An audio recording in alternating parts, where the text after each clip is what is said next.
I had one of the worst dates of my life. Like, the kind of date that makes you question your life choices, your personality, even your face in the mirror. And just when I thought the night couldn't get any more embarrassing, my coworker looked straight at me and said, "Can you be my boyfriend?" Yeah, you heard that right. Out of nowhere, in front of everyone, and I froze. I didn't know whether to laugh, panic, or just disappear into the floor. So tell me, what would you have done if you were me? Would you say yes, or would you run? Because trust me, if you knew everything that led up to that moment, you'd understand why my brain completely shut down. It all started a few months ago. I wasn't exactly the kind of guy who had an exciting love life. My routine was simple. Wake up, go to work, come home, scroll on my phone, sleep, repeat. I worked in a small office, nothing fancy, just a regular job with regular people. And honestly, I had kind of accepted that maybe love just wasn't something that happened to people like me. But then there was her, my coworker. Her name was Sana. She wasn't the loudest person in the office, but somehow she was the one everyone noticed. She had this calm confidence, the kind that didn't need attention but naturally pulled it in. We weren't super close, but we talked. Small things at first. Coffee breaks, random jokes, complaining about work. Normal coworker stuff. And I'd be lying if I said I didn't like her. I did. A lot, but I never said anything. I convinced myself it wasn't a good idea. She's just being friendly, I'd tell myself. Don't make it weird. So I stayed quiet. Then one day, something unexpected happened. I got asked out. Not by Sana, but by someone else. Her name was Hira. She didn't work directly with me, but we had met a couple of times through mutual colleagues.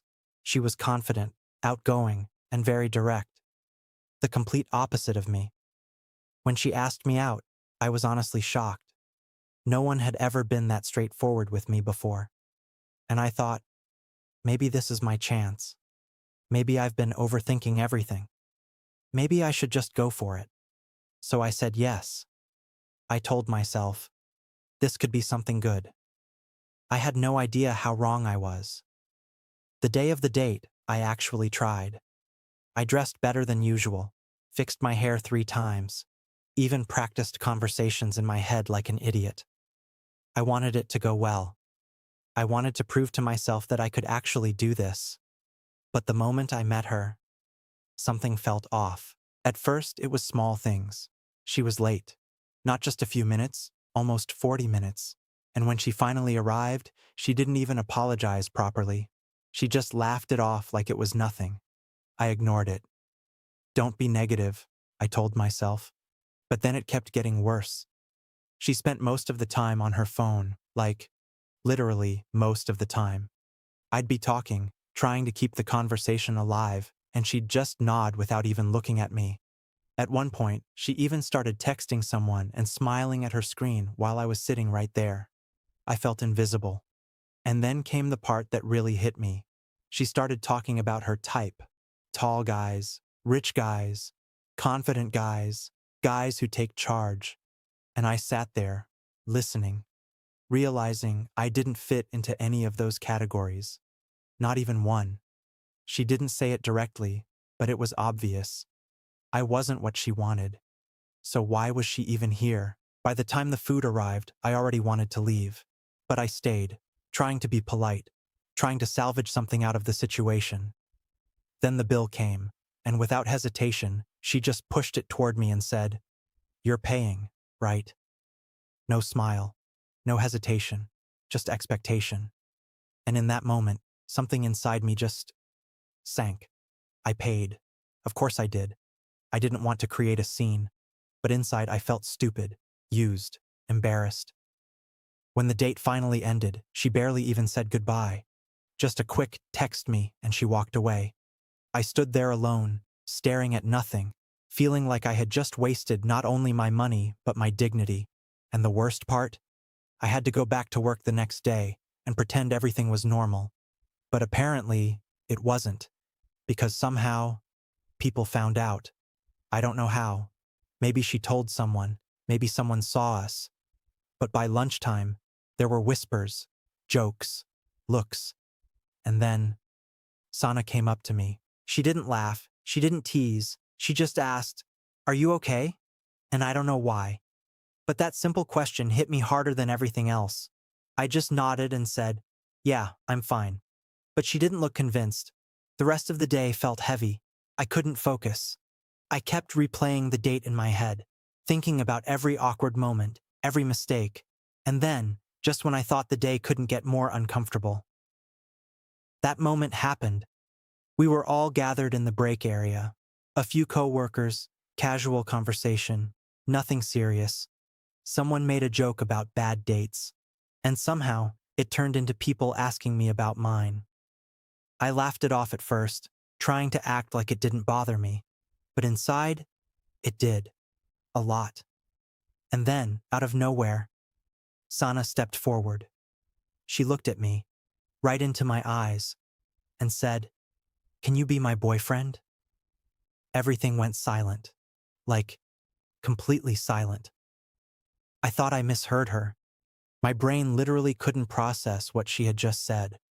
And that's when everything inside me started racing. So that's the situation I was in.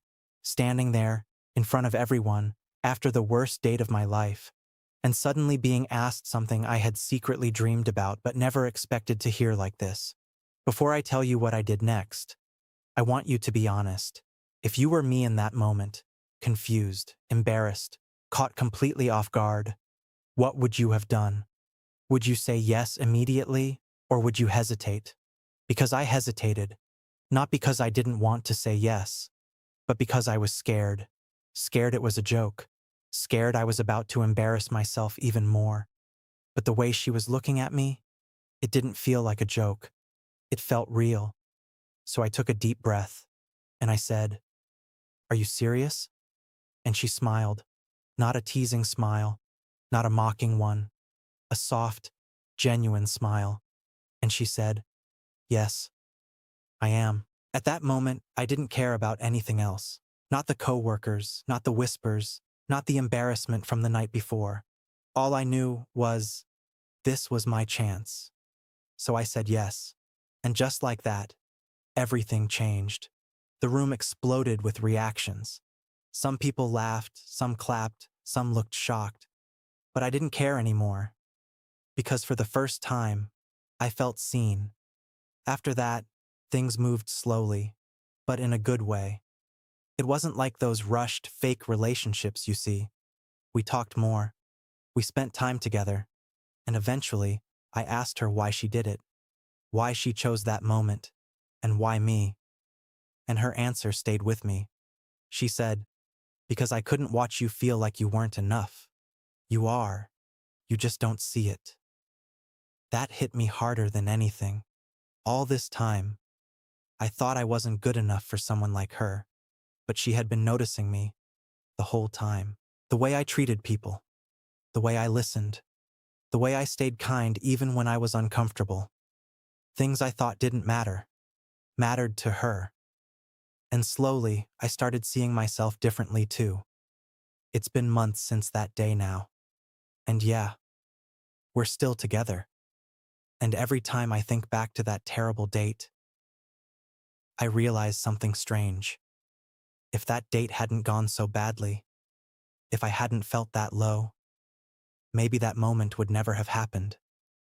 Maybe she wouldn't have stepped in.